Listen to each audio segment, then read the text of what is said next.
आज हम बात कर रहे हैं भारत के पहले ट्रेडिंग किंग, पहले स्टॉक मार्केट मास्टरमाइंड सेठ हुक्मचंद जी की पूरी कहानी। शुरुआत एक साधारण परिवार से 1874। सेठ हुक्मचंद का जन्म 1874 में राजस्थान के फतेहपुर में एक साधारण जैन व्यापारी परिवार में हुआ।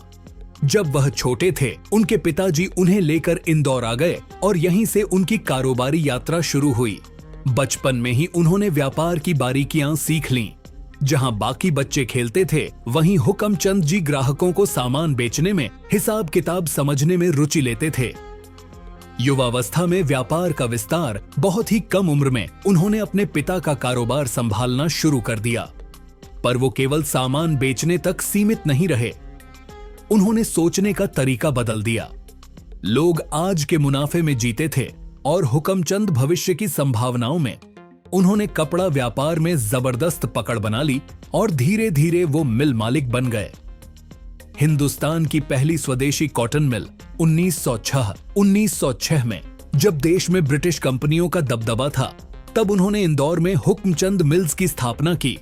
यह भारत की पहली और सबसे बड़ी स्वदेशी टेक्सटाइल मिल थी।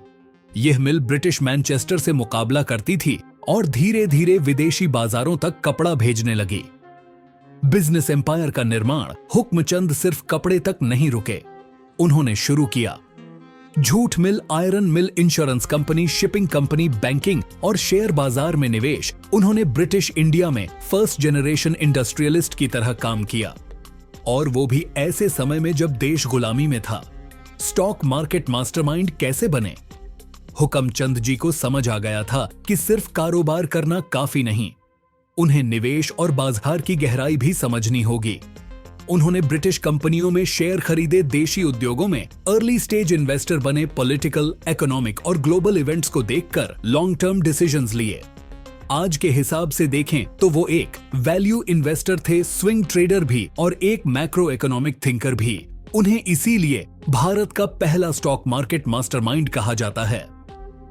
उनका status cotton king of India, उनकी मेहनत और समझदारी के चलते उन्हें ब्रिटिश सरकार ने सर की उपाधि दी थी, लेकिन बाद में स्वतंत्रता आंदोलन के समर्थन में उन्होंने लौटा दी। वो भारत के सबसे अमीर उद्योगपतियों में से एक बन गए।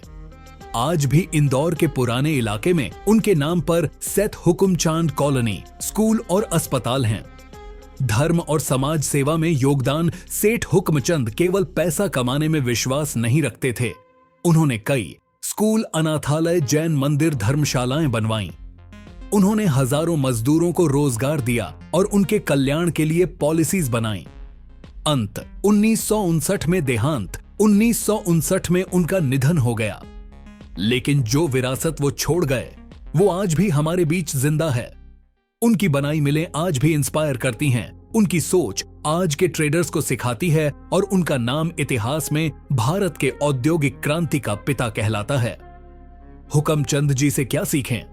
आने वाले कल की सोच रखो, कभी एक ही चीज पर निर्भर मत रहो। डाइवर्सिफाई, देश के लिए सोचो, सिर्फ मुनाफे के लिए नहीं। सच्चे अवसर पहचानो और निडर होकर कदम उठाओ। ये कहानी क्यों जरूरी है? क्योंकि ये बताती है कि भारत में भी ऐसे लोग थे जो ब्रिटिश सिस्टम को उन्हीं के तरीके से हराने लगे थे। वो नारे नहीं लगाते थे, वो काम करते थे मजबूती से, चुपचाप। तो दोस्तों, सेठ हुक्मचंद सिर्फ एक ट्रेडर या इंडस्ट्रियलिस्ट नहीं थे, वो थे एक सिस्टम थिंकर, एक मार्केट मास्टरमाइंड। अगर आप आज ट्रेडिंग कर रहे हैं या बिजनेस शुरू करना चाहते हैं, तो उनसे बेहतर इंस्पिरेशन शायद ही कोई हो। तो अगली बार जब आप चार्ट पर कैंडल बनते देखो, याद रखना, एक सेंचुरी पहले कोई बिना चार्ट के भी मार्केट को मास्टर कर गया था। अगर आपको यह वीडियो पसंद आई तो कमेंट में जरूर बताइए, क्या आप चाहते हैं हुक्मचंद जैसे अनसंग हीरोज की और कहानियां?